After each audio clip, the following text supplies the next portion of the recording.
I have been using the Topaz video AI feature for a while now, and since it costs $59 per month, I wanted to make this video to show you exactly what is and what is not possible when it comes to enhancing your videos using AI. I will show you exactly how to use this tool, what are my favorite settings, and I will also show you different styles of videos that I have enhanced with this tool in the past couple of months. And by the way, if you like what you see in this video, make sure to click my link in the description to try Topaz Video AI. That actually supports my channel and keeps these authentic and honest reviews possible. That said, let us get started with the video. But now first, let me very quickly show you how to use the tool and what are the optimal settings for pretty much all use cases you can imagine. So first and foremost, if you want to try Topaz Video AI, you'll find a direct link to this page in the description. Then just click on Get It. This works for both Mac and Windows. And then just download the software, run the installer, and open up the software. And when you open it up for the first time, you will see a view like this. And all you literally need to do is just drag and drop a video into the view. So for example, here is a low quality video where I'm throwing a disc golf disc. So what I will do right now is I will drag and drop that video over here and it will open it up in this kind of an editor. And now to upscale the video or to enhance it, choose one of these presets. And I always use 4K or 4K and 60 FPS if I have some more complicated motion or if I want to slow the footage down, for example, to do a cool looking 2x slow-mo. Then I definitely recommend using the Proteus model from the right-hand side corner over here. So they have added this new Starlight Precise 2.5, but this was ridiculously slow. It would take like 1.5 hours to process 5 seconds or 10 seconds of my video. So I didn't really like that a lot. So Proteus is the way to go. And then also you don't really need to touch these advanced settings here either. If you want to get a quick preview of what your video will look like after the whole video has completed processing, you can click on preview 2 seconds. So this is super helpful if you have, let's say, 20 minutes of footage that you want to enhance and you're not quite sure which preset and which model you want to use. And this allows you to do 2 seconds just to save you the time of not having to wait for hours and hours only to realize that, okay, this was the wrong model. But right now, since our video is very short, this is like 12 seconds, what I'm going to just do is I'm going to click on export because that will start the entire rendering process. So let's click there. And then you can just click on start export. And if you, for example, want to save this to your desktop instead of a random root folder somewhere in your computer, just click on this one over here. So original folder, you can change that to whatever folder you'd like to. For example, I always choose desktop over here. Then just click on Start Export, and after a while, you will see the enhanced and upscaled version of your video. And now let me show you what is actually achievable using Topaz Video AI. So these are not manufactured. I haven't processed these anywhere else. I have just literally dragged and dropped those into the software and used the exact presets that I just showed you. And these are realistic results you can actually expect from this piece of software. So first of all, here is the disc golf shot where I am throwing a disc golf disc. And as you can see, the video looks very blurry and low quality. So let's see what we can do with this tool. So here's what the result looks like. And I actually also added the slow-mo option. That is, I wanted to do 60 frames per second.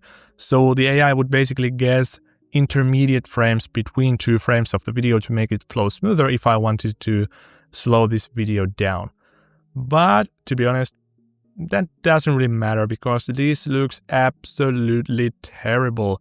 If you zoom in on it, all these trees look like paintings, and it's almost some kind of a wall print where you have the texture of the wall and then somebody has painted on top of that. So this doesn't even look realistic if you're looking at a close distance. Of course, if you're just looking this through, for example, a small mobile device viewport, this can actually look pretty decent.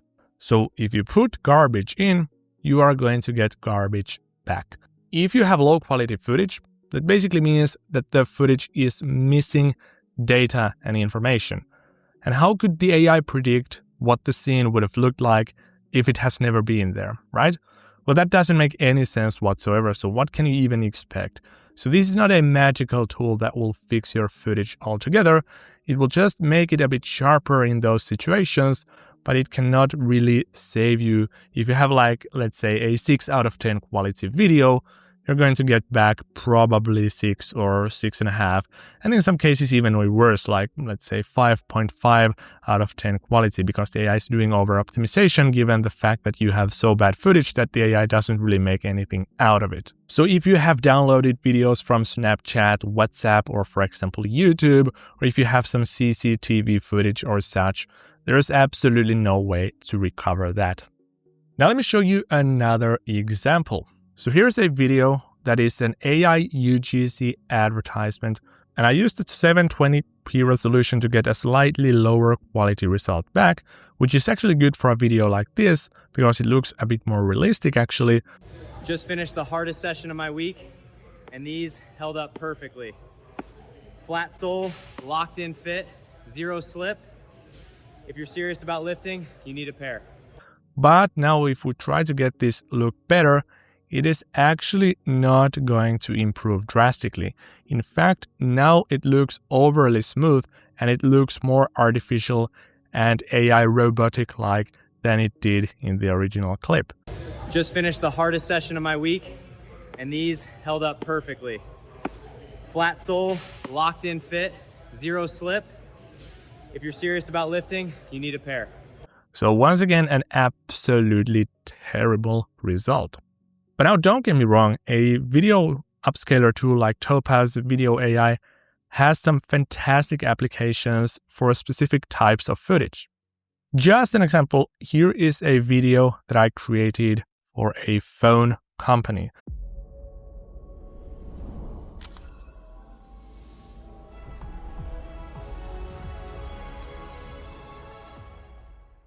And as you can see, if we zoom in on some parts of it, it is looking really nice if you look at it at a distance, but if you look at it closer, it looks absolutely terrible because it's super blurry and the edges are not sharp, etc.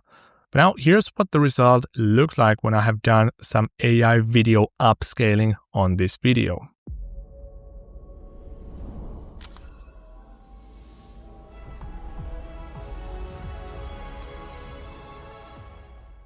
I mean, that is just so much better. Obviously, you can still see that the edges look a bit blurry, but right now this looks much better than the original footage.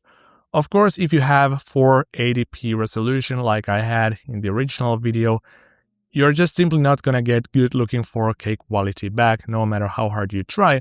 But you can clearly see that this looks like, if the original video was like 6 out of 10, this is clearly like 7 out of 10, maybe even 7.5 out of 10. So scaling up these 3D renders and computer-generated graphics is actually a lot easier with a tool like this because they have sharp and mathematically precise edges that the AI can understand well. So it is pretty much predictable for a tool like this. Here's another example of that. So here is a 3D landscape video that I created using AI once again.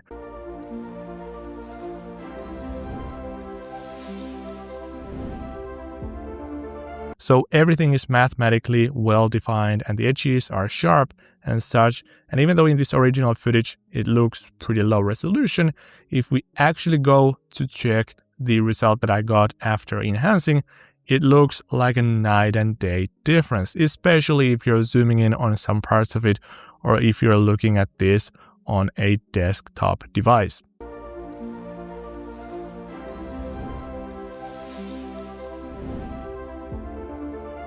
And the same goes with this cartoon 2D video, once again, an AI generated video.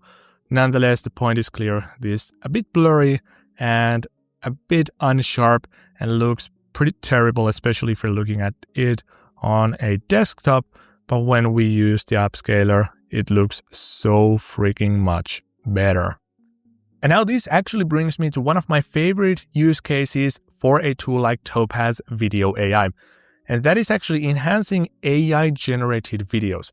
Because if you see over here, we're going to use a Seedance 2.0 video generator to create a 15-second video clip. And as you can see, for example, in OpenArt, that is going to cost us 3,000 credits. if we choose 4K as the base resolution, that is going to be double. It's going to be 6,000 credits.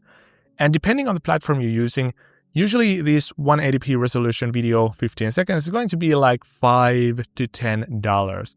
So bumping up the quality originally over here is going to make that $10 to $20. So it's just going to be extra $5 to $10 per 15 seconds of video that you're going to spend if you want to generate it in 4K originally or natively. But if you generate this in 1080p and you download the video and enhance it in Topaz, you're basically not spending money at all other than the monthly subscription that will give you unlimited number of enhancements if you're running the tool locally.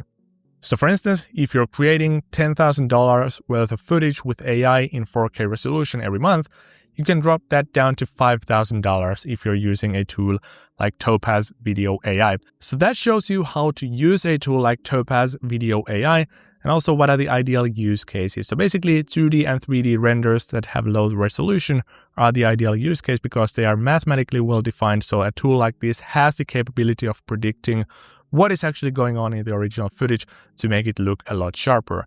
And yes, it can still work on real life footage like this one, but you have to have full HD video if you want to turn that into 4K successfully, and it has to look very, very good to begin with. That said, if you liked what you saw in this video, make sure to click my link in the description to try out Topaz Video AI, because that way you actually support my channel. I might earn a small kickback at no cost to you whatsoever. So this basically makes it possible for me to create non-sponsored, honest and authentic content. Either way, thanks so much for watching. I really appreciate you being here and have a good one. See you in the next one.